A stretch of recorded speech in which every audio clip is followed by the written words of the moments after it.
अस्सलाम वालेकुम, सितारों के सफ़र पर खुश आमदीद। आज की वीडियो में हम बात करेंगे कि आपका आने वाला महीना यानी नवंबर 2025 कैसा रहेगा।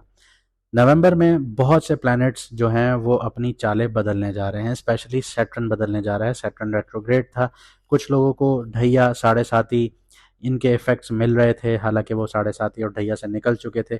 रेट्रोग्रेड होने की वजह से उनके जो मामला थे वो दोबारा रुक गए थे, लेकिन अब वो डायरेक्ट होने जा रहा है नवंबर के महीने में। साथ ही साथ कुछ लोगों के लिए मुश्किलात में इजाफा होने जा रहा है। आइए हम इन सारी चीज़ों को देखते हैं कि आपके करियर के हिसाब से कैसा रहेगा, क्रिप्टो ट्रेडिंग के हिसाब से कैसा रहेगा, लव लाइफ कैसी रहेगी, आपकी सेहत कैसी रहेगी, कौन से आप लोगों के लिए चैलेंजेस होंगे, मौके आप लोगों के लिए कहाँ छुपे हुए हैं, रेमेडीज आप लोगों को क्या करनी है, इन सब पर बात करते हैं। अगर आप लोगों को आपका मून साइन नहीं पता तो कमेंट सेक्शन में अपनी ओरिजिनल डेट ऑफ बर्थ लिखिए, हमारी टीम आपको ज़रूर आपका मून साइन बताएगी, जिससे आपको वीडियोस देखने में आसानी होगी। आइए वीडियो को शुरू करते हैं। बात करते हैं विर्गो मून साइन वालों की, यानी कि कन्या राशि यानी कि बुर्ज सुमला वालों की। मून के ट्रांजिट से हम ये देखेंगे कि कौन से दिन आप लोगों के लिए पॉजिटिव हैं, कौन से दिन सेंसिटिव हैं। सबसे पहले पॉजिटिव डेज की बात करते हैं तो 4, 6, 12, 24 और 28 नवंबर आप लोगों के लिए पॉजिटिव होंगे।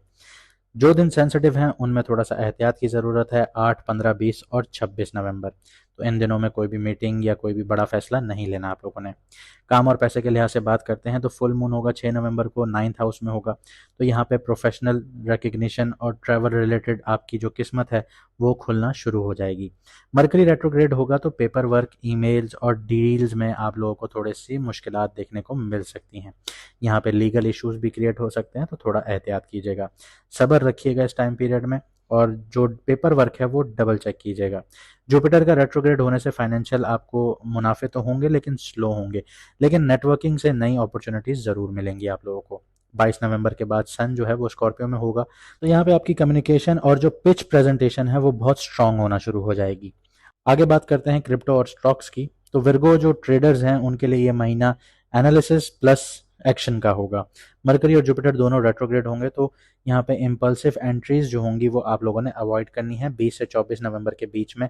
मून और मरकरी का जो फेवरेबल फेज होगा आपके लिए, तो शॉर्ट टर्म ट्रेड्स या पोजिशनल एंट्रीज जो होंगी वो आप लोगों के लिए सेफ रहेंगी। 29 नवंबर के बाद सैटर्न डायरेक्ट मोशन में आएगा, तो बेटर लिक्विडिटी दिखना शुरू हो जाएगी आप लोगों को। आगे बढ़ते हैं, प्यार और रिश्तों की बात करते हैं। सैटर्न 7th हाउस में है, तो इधर से रिलेशनशिप में मेच्योरिटी और सब्र का टेस्ट होने जा रहा है आप लोगों के लिए।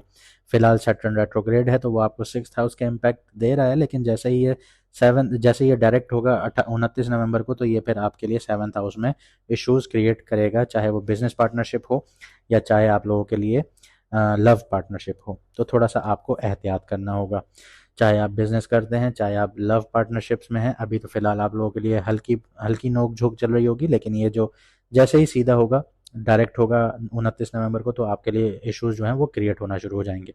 साथ ही साथ जुपिटर रेट्रोग्रेड होगा, अभी शर्फ में है, तो जैसे ही ये रेट्रोग्रेड होगा तो पास्ट अटैचमेंट्स जो हैं वो रिविजिट होना शुरू होंगी। जो पुराने प्यार थे या पुरानी बातें थी उनकी तरफ दोबारा ध्यान जाएगा। सिंगल्स के लिए 12 से 18 नवंबर तक अट्रैक्शन का फेज इंटेंस होना शुरू हो जाएगा, लेकिन इमोशनल क्लैरिटी के बिना डिसीजंस जो हैं वो आप लोगों को अवॉइड करने हैं। 28 नवंबर के बाद सैटर्न डायरेक्ट होगा तो कम्युनिकेशन स्टेबल होना शुरू हो जाएंगी। सेहत की बात करते हैं।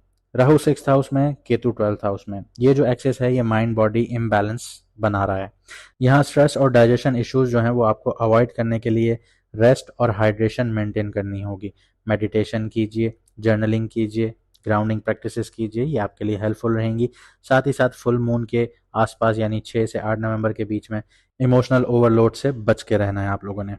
कौन सी आप लोगों के लिए अपॉर्चुनिटीज़ हैं और कौन से चैलेंजेस हैं उनके बारे में बात करते हैं। सबसे पहले चैलेंजेस को देख लेते हैं। मरकरी और सैटर्न जो रेट्रोग्रेड होंगे तो ये सेल्फ डाउट और डिलेज क्रिएट करेंगे, जिससे इरिटेशन हो सकती है आप लोगों को। मौका आप लोगों के लिए जो होगा सबसे बड़ा वो ये होगा कि जुपिटर और केतु जो आपको स्पिरिचुअल अवेयरनेस दे रहे हैं, इनर बैलेंस सिखा रहे हैं, कुछ लोगों के लिए ओवरसीज या रिमोट अपॉर्चुनिटीज़ क्रिएट होती हुई नज़र आ रही हैं। तो ये सबसे बड़ी आप लोगों के लिए अपॉर्चुनिटी यहाँ पे आ जाती है कि जो ओवरसीज है या रिमोट अपॉर्चुनिटीज़ हैं, यहाँ पे आप लोगों ने एक तो अपना ध्यान बना के रखना है, साथ ही साथ अपने अंदर जो बैलेंस है वो क्रिएट करना है, स्पिरिचुअल अवेयरनेस क्रिएट करनी है। रेमेडीज़ की बात करते हैं। हफ्ते में एक दिन ऐसा बना लीजिए जिसमें आप लोगों ने सदका या दान करना है, या फिर गरीब को खाना खिलाना है, और वो खाना भी ऐसा होना चाहिए जो आप खुद खाना पसंद करते हैं। इससे आप लोगों का जो इमोशनल बैगेज है या फिर आपके ऊपर कोई मसले हैं वो ख़त्म होना शुरू होंगे, साथ ही साथ आपके लिए रास्ते खुलना शुरू होंगे।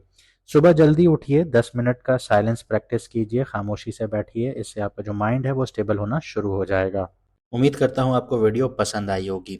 वीडियो को लाइक शेयर सब्सक्राइब ज़रूर कीजिए। मिलते हैं अगली वीडियो में सितारों के सफ़र पर।